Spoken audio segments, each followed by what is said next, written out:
Now, the EFF celebrated its 10th anniversary in style this weekend. Yesterday, we followed that rally at FNB Stadium in Soweto with estimates that the crowd was around 100,000 strong. Let's get some more now from political analyst Lukhanyo Vangqa. Lukhanyo, thank you for being with us as always. Whether you love them or not, the EFF yesterday, what it showed was very impressive, an impressive display of political power. Do you think it is enough, though, to start making predictions about how the EFF will perform in the polls next year? Good afternoon, Francis. Thank you for inviting me. Quite a tour de force that event was. 100,000 capacity crowd, was a magnificent display of the abilities of the EFF to mobilize, to organize, and also to galvanize its supporters to come out in their numbers for their events. Now, this comes as well on the heel of their national shutdown march as well, that drew similar numbers in terms of the ability to bring people out into the streets. So the EFF, I think, has acquitted itself well in terms of its ability to mobilize.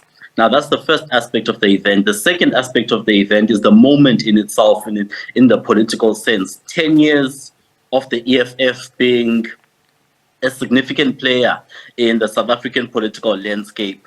The fact that they've reached this milestone when other political parties who were sort of birthed in similar circumstances, breakaways from the ANC, never managed to make it this far and still be this intact and still be this relevant in terms of the political landscape of the country. The third aspect is the rhetoric of the speech itself that was given by Julius Malema yesterday.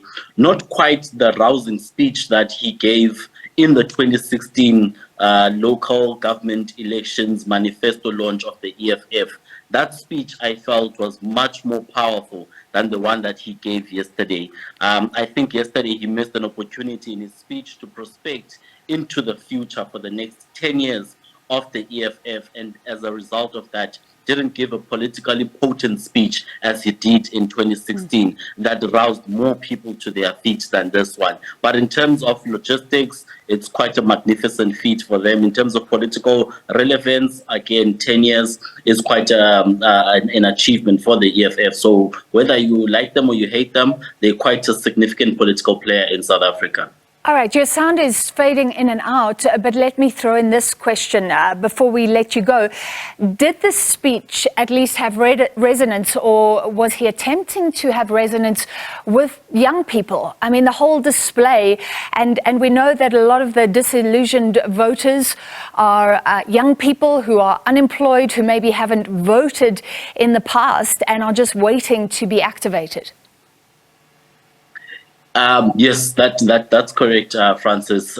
He did give a speech that spoke to the challenges of young people, but the EFF is quite a conundrum, Francis, in the fact that they appeal to the youth who make up the majority of people in this country. But again, that target market is the target market that is least participatory in electoral politics. They are not registered to vote. Young people are legendarily apathetic. So the EFF has quite a significant challenge on its hands on how it can mobilize the strong base that it has amongst young people to transform that into numbers at the ballot box, because unfortunately, young people do not vote in this country, but also broadly in society around the world, young people really do not vote. So the EFF might resonate with young people, but how do they turn that resonance into numbers at the ballot box? By mobilizing young people to go out and to vote and to overcome the apathy of young people when it comes to electoral politics.